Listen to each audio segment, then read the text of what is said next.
Hello everyone.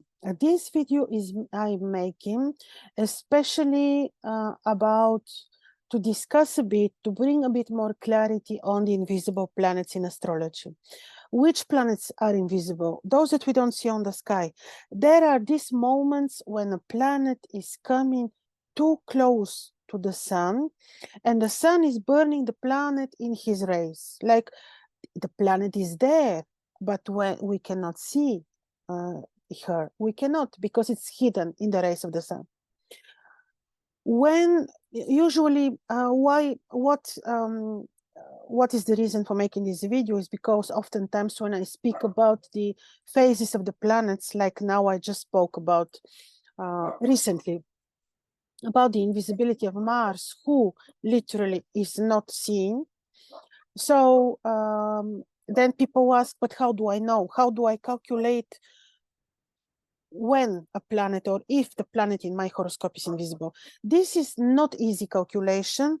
This is why in the Greek astrology, for example, you will see how they simplify things.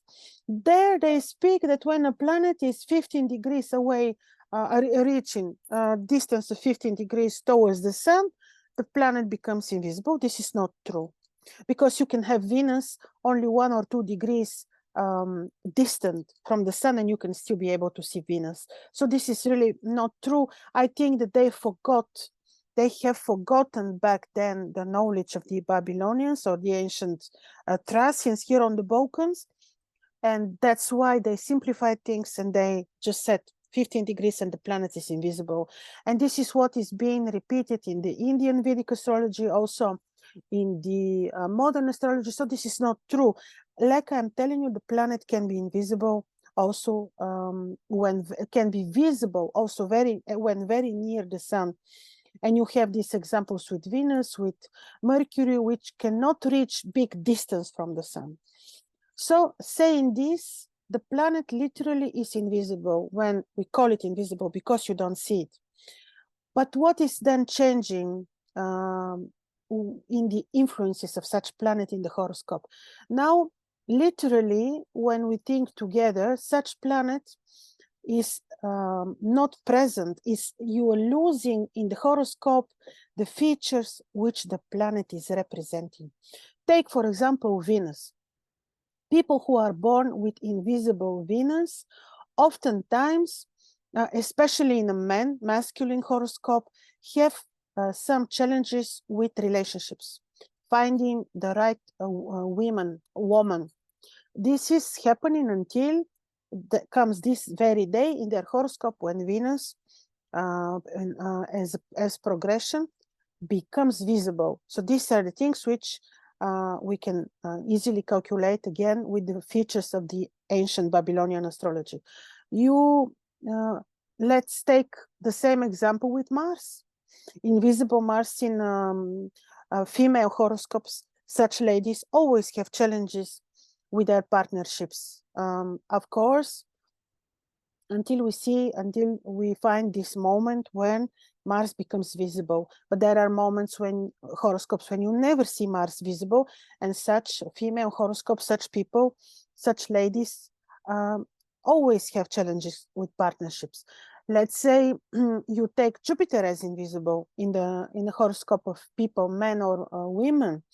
Jupiter is representing high morals, philosophies. When he's invisible, we may lack those qualities. You may see people who are not that moral, for example, who really like to, let's say, experience the material life without boundaries, let's say, without any limits. Usually, because Jupiter is representing the children in the horoscope, such ladies oftentimes have some challenges with pregnancy, getting pregnant, having children. So this is also encoded in the horoscope. Then we can look at Saturn, who is representing the father figure. Also, Saturn invisible is causing challenges sometimes when it comes to relationship with father, or simply signifies lack of father, or father who is there but is not really present. So many examples I can give you, but basically the logic is that when the planet is invisible, according to the ancient Babylonian, but also the Greek astrology, the planet is descending into the netherworld, and we are lacking the qualities which the planet is denoting to the horoscope. Now, of course, how to calculate this? I told you this is hard to explain in this brief explanatory video. I have 2 or 3 long classes which you can see on in my school of the ancient astrology, and also how this impacts your horoscope. Again, this horoscope has to be seen, but usually the logic is such that the planet invisible on the sky is invisible in our lives. What above, so below. That's simple. This is why I love the ancient Babylonian horoscope and astrology, because it's simple, because there are no unnecessary mud. You just, what you see on the sky at the moment of the person's birth, the same is the person's horoscopes.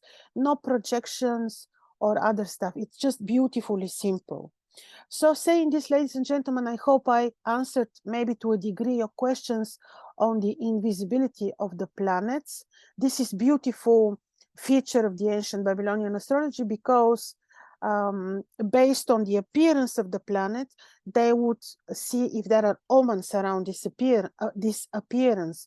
For example, they would divide the sky into 3 main roads, paths, the path of Anu and Liu and Ea. And every time when a planet appears, they would see on which celestial path the planet is appearing, and this is how they would see, they would predict the future for a certain country or the king or a person, because these specific paths would have such significance. They would apply this enormously on the, the mundane, the world astrology, but specifically these omens would be taken into consideration for the king. And from such lists we benefit now.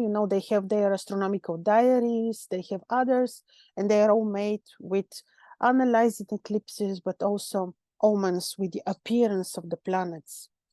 So I hope this was interesting. All the best, and see you very soon with my next video. All the best. Bye-bye.